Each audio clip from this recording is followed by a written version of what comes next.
오늘은 선지서로 런 요한계시록 일부 두 번째 시간으로 우상 숭배자들의 금요 찬양 예배라는 제목으로 말씀의 은혜를 나누도록 하겠습니다.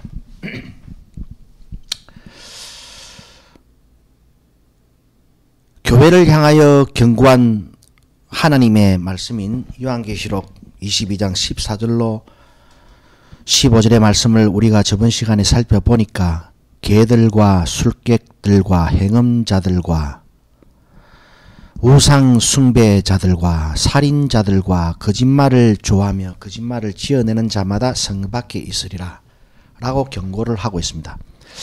그러면은 거기서 경고를 받고 있는 행음자들이 누구인가, 우상 숭배자들이 누구인가를 우리가 한번 유념해서 살펴봐야 되지 않겠습니까? 우리 교회 개개인에게 정말 중요한 미래는요, 내가 어떤 3년 후에 10년 후에 내가 디자인한 꿈을 이루는 인생으로 살아갈 것인가,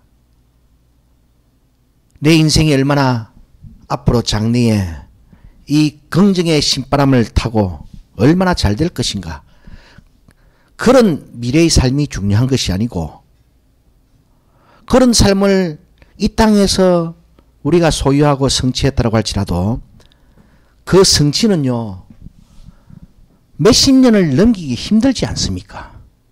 그죠?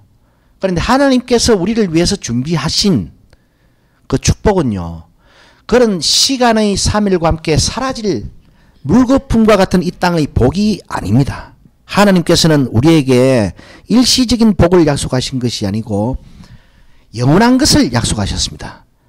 오늘 여러분들이 출석하는 담임 교회 목사가 늘 하나님의 축복이라고 떠들어 제끼면서 늘상 제시하는 게 이 땅에 잘된 인생이면요, 그놈은 거짓 선지자입니다.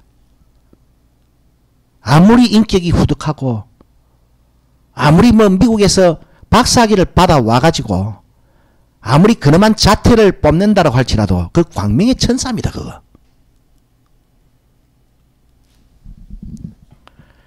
우리에게 정말 중요한 미래는 10년 후에 내가 그 이후 한 10년 동안 어떤 잘된 인생을 살 것인가, 꿈을 이룬 인생으로 살아갈 것인가가 중요한 게 아니고,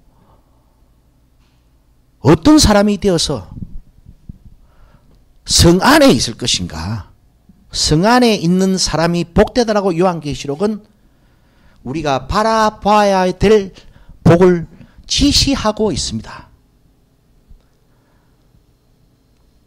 그래서 교회를 향한 경고의 편지이기 때문에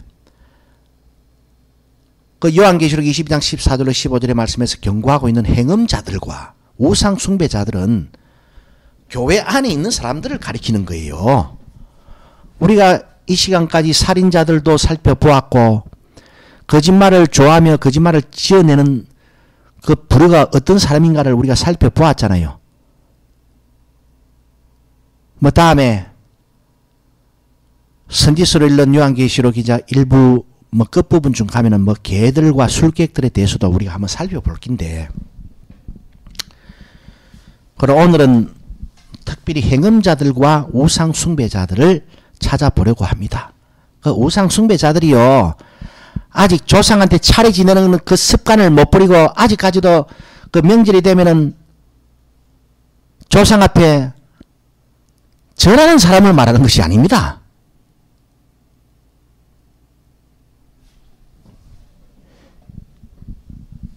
그래서 차례를 지낼 때 옛날에는 절을 다 했지만은 이제는 하나님을 믿고 나서는 이제는 절만은 하면 안 되겠다 싶어가지고 또 그 남들 절하는 그 친척 옆에 서가지고 지는 서가지고 손 모아 또 묵념하고 있으면은 그게 우상숭배 안 한 겁니까?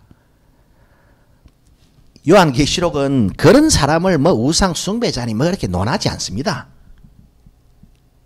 왜 제목을 우상 숭배자들의 금요 찬양 예배라 붙였는가? 를 알기 위해서 이스라엘의 역사를 우리가 이제 잠시 한번 살펴보아야 되는데, 기원전 930년경에 통일 왕국 이스라엘이 솔로몬 대왕의 사후에 바로 적시로 두동강이 납니다. 남북으로 갈라져 버려요. 어떻게? 북쪽은 10개 지파가 모이고 남쪽은 유다 지파 하나만 딱 맥맥을 유지해 가지고, 그래서 남유다 북이스라엘로 그 통일왕국 이스라엘이 분열되어 버립니다.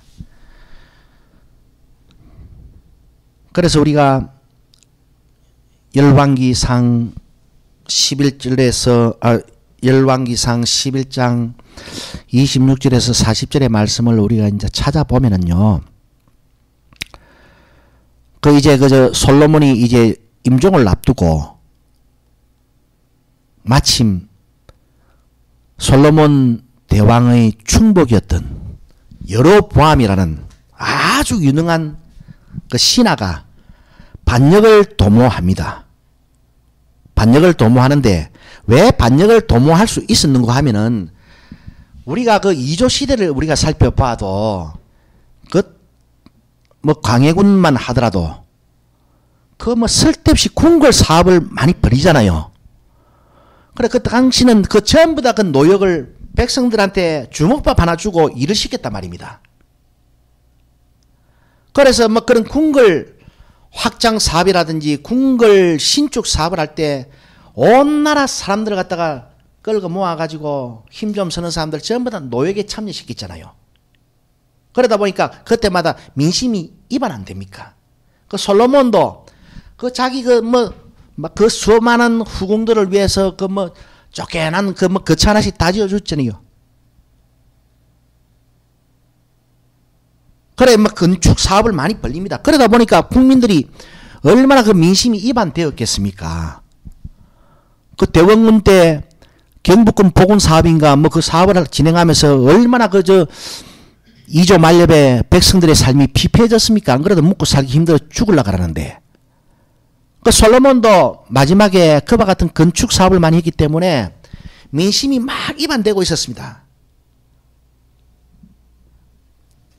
그런데 솔로몬의 그 건축 사업을 총괄하던 그 신하가 충복이 여로보암이었어요. 그 여로보암은 그 건축 현장에서 백성들을 동원해 가지고 막 솔로몬의 요구대로 막 건축 사업을 막 집행하다 보니까 늘 현장에서 듣는 게 있었습니다. 백성들이 저놈아 저거는 내 허구한 날 사람들 때리 불러 모아가지고 주먹밥 하나 나눠주면서 죽도록 일을 시켜 불이 묻는다라고 그래가지고 그 이스라엘의 민심이 대부분이 이탈하기 시작했던 겁니다. 그런데 이탈하기 그 직전에도 우리가 지금 서울에서도 보면은 강북파와 강남파가 있잖아요. 그 남유다, 그건 예루살렘을 중심으로 있었습니다. 예? 다윗이 유다 지파 출신 아닙니까? 그래서 그 예루살렘이 하나님의 성전이 위치하고 있는 이스라엘의 최고로 심장부입니다. 그래 그 주변에 모여 사는 그 남유다 백성들이 타 지역 10개 지파 사람들에 비해서는 굉장히 우월감을 가지고 있었어요. 그래서 가뜩이나 북쪽의 10개 지파와 남쪽의 유다 한 지파가 굉장히 반목이 좀 심했었는데, 그런 와중에 막 사람들을 막 건축 사업에 막 동원해가지고 강제 노역을 시키니까 막 솔로몬의 성전이 위치해 있는 유다, 예루살렘을 제외한 다른 북쪽의 10개 지파의 사람들은 특별히 민심이 더 입안됐던 거예요. 그래 민심이 입안되고 있어가지고 이제 그 민심이 입안되는 현장에서 딱 여로보암이 있었는데, 한 날은 또 어디 뭐 길을 가는데 아히야라는 선지자가 탁 나타나더니만은 새 옷을 입고 나타났어요. 그러면서 딱 여로보암이 오는데 앞에서 자기가 입고 있던 새 옷을 12조각으로 찢어버립니다. 그러면서 네가 10조각 가져가 그럽니다. 그 말이 무슨 말인가 하면은 이스라엘의 범죄함을 인해서 내가 나라를 두 동강을 내버리는데 하나님께서 말입니다.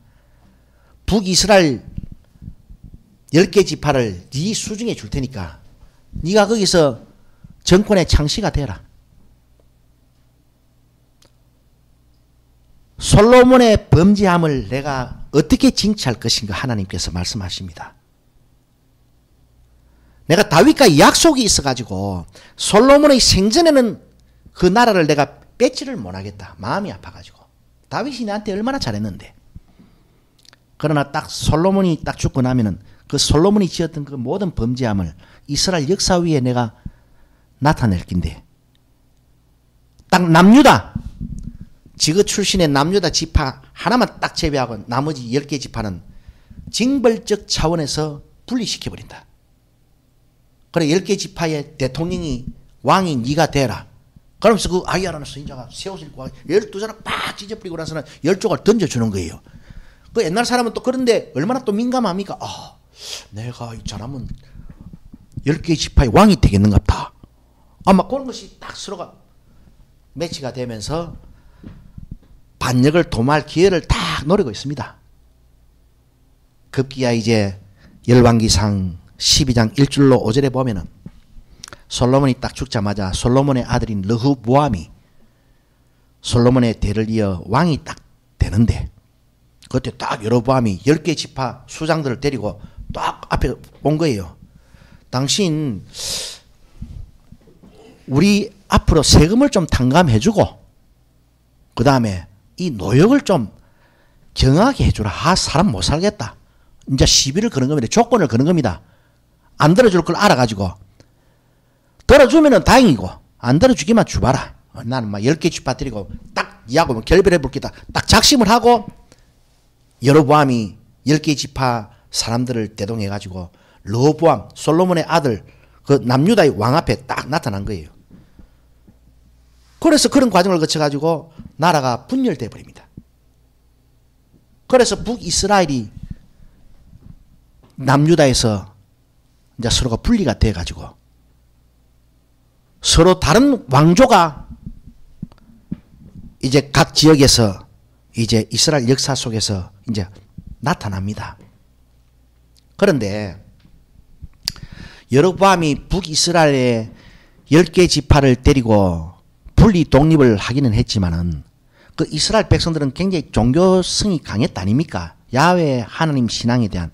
그런데 이 성전이 딱 남유다 예루살렘에 딱 있는 게 나라 이 크기로 비교하면 북이스라엘 10개 지파가 훨씬 커요. 국방력도 좀 누가 봐도 세고. 그래야 되는데 솔로몬의 성전 하나님의 성전이 그 남유다 예루살렘에 위치해 있다 보니까 북이스라엘 10개 지파 사람들도 무슨 뭐 명절이 되면은 그 소위 말하면은 그 종교 절기가 되면은 어디로 내려가겠습니까? 솔로몬의 성전 남유다 예루살렘을 자꾸 찾는 거예요. 그리 하다 보면은 자꾸 시간이 가다 보면은 민심이 이반될 수 있잖아요. 북한 김정은 정권이 그와 같이 그래가지고 그 저 뭡니까?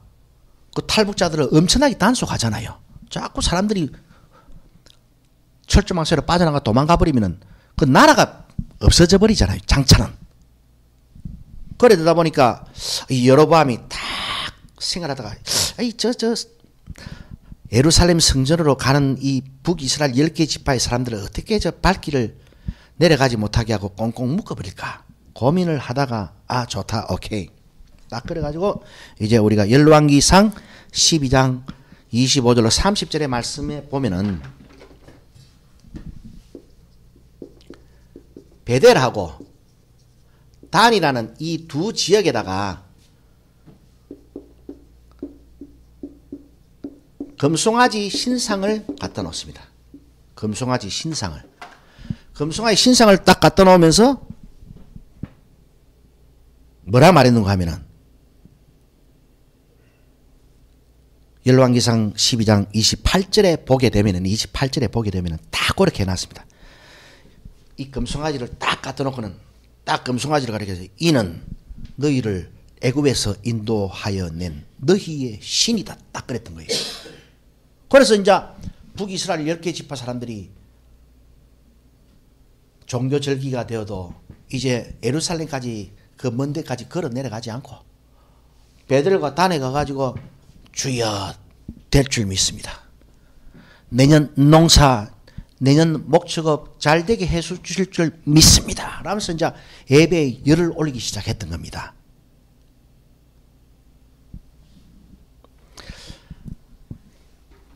금송아지를 딱 가리켜가지고 이는 28절입니다. 열왕기상 12장 28절에 보면은 이는 너희를 애굽에서 인도하여 낸 딱 너희 신이야 딱 이랬던 겁니다. 샤. 우리가 출애굽기 20장 3절로 6절의 말씀에 보게 되면은 나 외에는 다른 신을 섬기지 마라. 그리고 어떤 형상도 만들지 마라. 그런데 출애굽기 32장 1절로 6절에 보면은요. 출애굽기 32장 1절로 6절에 보면은 뭐라고 딱 이야기를 해놨는가 하면은 거기도 딱 이런 여로보암 북이스라엘의 제왕이 베들과 단의 금송아지 신상을 딱딱 두 개를 갖다 놓고 이는 너희를 애굽에서 인도하여 낸 너희 신 딱 했던 말을 자 광야 세대 1세대가 벌써 이미 써먹습니다. 출애굽기 32장 1절로 6절의 말씀에서 여러분 그 4절 말씀을 보면은요. 그런다 아닙니까? 금송아지를 그때도 만들었습니다. 만들어 놓고 딱 금송아지를 가리켜 이는 너희를 애굽에서 인도하여 낸 너희의 신 딱 그래가지고 이제 그 앞에서 번제와 화목제를 드리면서 번제가 뭡니까? 하나님께 헌신을 다짐하는 제사가 번제이고 화목제는 하나님과 내가 이제 친교를 나누게 됐다라 그러고 오손도손 재밌게 지내고 막 같이 뭐 그 하나님 성전 앞에서 막 고기 뜯어먹고 막 그러면서 친교를 나누는 그 제사 아닙니까? 화목제가. 그래 그거를 딱 드리면서 그 앞에서 그 6절 말씀에 뭐라 기록되어 있는가 하면은 6절만 그 앞에서 먹고 뛰어놀았다. 먹고 뛰어놀았다는 게 뭐 운동회를 했다는 말이 아니고 4절에 이는 너희를 애굽에서 인도하여 낸 너희의 신 딱 이래버리니까 오 할렐루야 아멘 여호와 하나님 야훼 하나님 금송아지를 보고 야훼 하나님이라고 막 박수치고 이제 속된 말로 개지랄을 들기 시작했던 거예요. 그 꼬라지를 먹고 뛰어놀았다고 표현하고 있는 겁니다.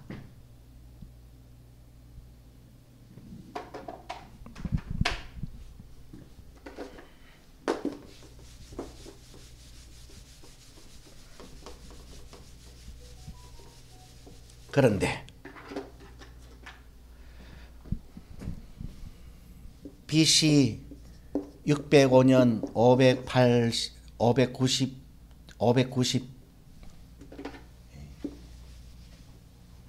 597년 BC 586년 예루살렘이 멸망한 날 아닙니까? 그래서 제가 왜 선지서로 읽는 요한계시록을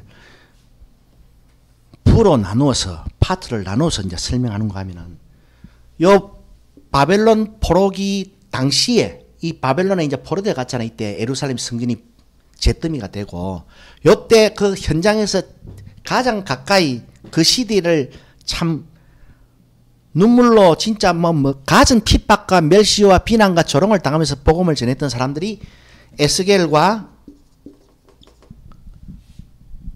에레미야입니다.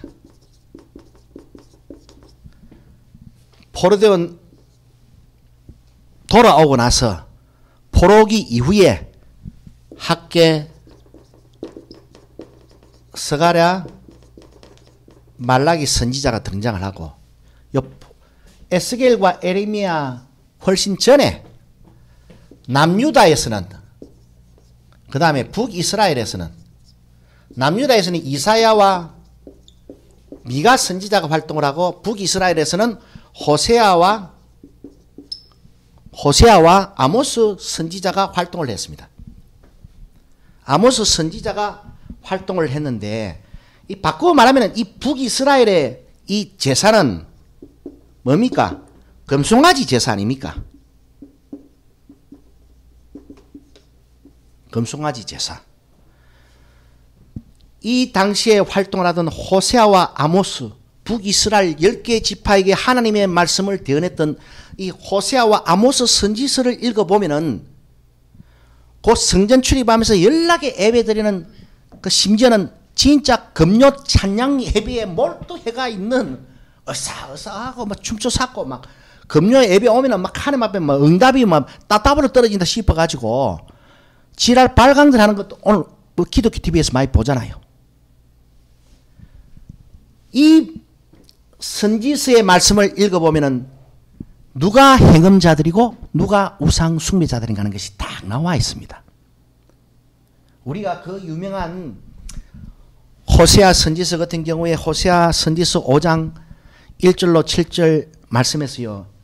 자체가 이 북이스라엘은 하나님을 예배하면 아니고 금송아지를 예배함이었습니다. 금송아지를 통해서 금송아지가 우리를 애굽에서 인도해낸 우리의 신이라고 다 신앙 고백하면서 금송아지를 통해서 금송아지가 하나님이라고 섬겼던 그 종교 그냥 자체적으로 시작부터 끝까지 우상 제의였지요. 그 제의를 가리켜서 호세아서 5장 1절로 7절의 말씀에 우리가 보게 되면은 하나님께서 그렇게 말씀하신다 아닙니까? 호세아 선지자를 통해서 에브라임 너는 행음했고 이스라엘이여. 에브라임과 이스라엘은 동의어입니다.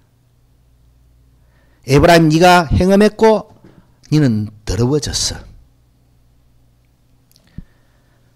그러면서 양떼와 소떼를 이끌고 너희가 여호와를 찾아간다고 그 베델과 단 성전문을 빈번히 출입하지만은 나는 너희를 절대로 만나볼 수가 없단다. 허구한 날 너희는 정조를 지키지 않고 사생자만 잔뜩 양산하는구나. 오늘 이 대단한 이 현대 교회가 짜가리 제자 막 대량 복제로 막 찍어내는 거하고 똑같은 현상을 호세아서 5장 7절 말씀에서 그렇게 하나님께서 지적을 하고 계십니다. 그러면서 호세아서 6장 6절로 7절의 말씀에 그 유명한 말씀이 나온다 아닙니까? 나는 인애를 원하고 제사를 원치 않아. 나는 번제보다 나를 아는 것을 더 기뻐한다. 거기서 하나님께서 기뻐 받으시는 제사의 의미가 무엇인가를 말씀해 주고 있습니다. 그래 호세아 선지자는 그렇게 말씀했던 반면에 우리가 이제 우상 숭배자들이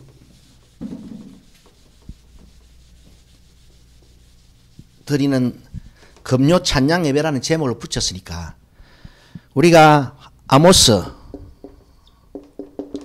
4절과 5절 아모스 5장 21절로 24절의 말씀을 보면은 먼저 아모스 5장 21절로 24절의 말씀을 보면은 하나님이 이런 말씀을 하시죠. 나는 너희 절기를 멸시한다. 너희 성회를 나는 도저히 기뻐하지 않는다. 번제와 소제는 내가 안 받을 것이며 살찐 희생의 화목제도 내한테 드리지 마라. 아이고 뭐 쓸데없는 제사 쓸데없는 예배 좀 하지 마라. 너거는 뜨거워가지고 너거는 신바람 나가 해샀는데 나는 그거 안 받는다. 걸어갔다가 막 스피커를 떼놓고 하늘에서 우레 같은 소리를 팍 때리 부수면 그나마 이 짐승 같은 이스라엘 백성들이 좀 듣기나 들었을 것인데 며칠이라도 하나님은 보이지 않고 선지자가 이제 하나님의 그 우레와 같은 말씀을 대언을 하는 거예요. 그러니까 그 아모스 꼬라지를 딱 보니까 저거 입에서 나오는 게 뭔 복음이겠노 싶어가지고 아무도 듣지를 않습니다. 그런데 이제 그 말씀 가운데서 또 이런 말씀을 하시죠. 내 노래 소리를 좀 거쳐라. 네 비파 소리도 좀 들리지 않게 좀 해도 그러지 말고 공법을 물같이 정의를 하수같이 흘려라. 거기서 보니까 이제 우리가 역으로 생각을 해보면은 그 이스라엘 백성들이 베델과 단 그 금송아지 예배를 드리면서 금송아지를 하나님의 영광을 돌리는 예배라고 드리면서 거기서 보니까 막 비파 소리를 연락이 틀어가지고 막 지그가 즐거워가지고 하나님 앞에 영광 돌린다고 까불고 있었다는 말이에요. 그러면서 뭐 찬송도 뭐 불렀다는 말입니다. 찬송을 막 재단에 나와가지고 막 열심히 불렀던 겁니다. 그 찬송 소리를 그치게 해라. 비파 소리도 좀 들리지 좀 않게 해라. 막 듣기 싫어 죽겠다는데 하나님은 듣기 싫어 죽겠다는데 지금은 죽게 하나님을 살기로 드리는 거예요.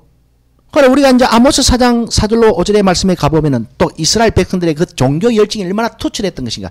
딱 그 말씀에서 하나님께서는 이스라엘의 죄에 대해서 이와 같이 비꼬십니다.